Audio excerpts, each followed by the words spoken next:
তৃণমূলের তরফ থেকে অভিযোগ করা হয় যে বিজেপি ইডি সিবিআই মারফত তৃণমূল নেতাদের হেনস্থা করার চেষ্টা করছে।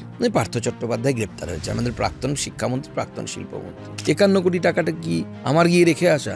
ভাবতে পারেন, আমি জীবনে এখনো পর্যন্ত 1 কোটি টাকা একসাথে দেখিনি। আমি এক তৃণমূল নেতাকে বলেছিলাম বলে তিনি খেপে গেছিলেন। আমাকে তার এলাকার লোক বলেছে যে তিনি একসময় রেল স্টেশনের বাইরে দাঁড়িয়ে এগরোল, লিটারেলি ওই বড় তাওয়া থাকে তাতে এগরোল ভাজতেন। এখন তিনি বিভিন্ন নিজের জন্মদিনে শিল্পী দিয়ে প্রোগ্রাম করেন, জানি না ওনার জন্মদিন মানে উনি জন্মে কি পৃথিবীর উপকার করেছেন। কিন্তু আই ওয়ান্ট টু নো, বাংলার মানুষ জানতে চায় যে একজন এগরোল ভাজতে ভাজতে এই যে এত বিপুল সম্পত্তির মালিক হয়েছেন, এই ফর্মুলাটা তো বাংলার বেকার যুবকদেরকেও শেখান।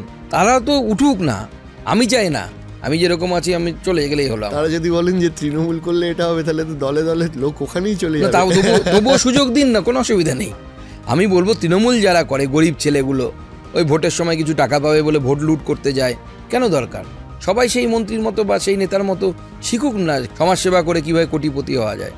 এক একজন নেতা ছেলে মেয়ের বিয়ে দিচ্ছে, মানে ভাবলে অবাক লাগে। জন্মদিন হচ্ছে, অমুক হচ্ছে। আমারও তো মেয়ের জন্মদিন হয়, জানতে পারেন, মিডিয়াও জানতে পারবে না কবে আমার মেয়ের জন্মদিন কিভাবে পালন হচ্ছে।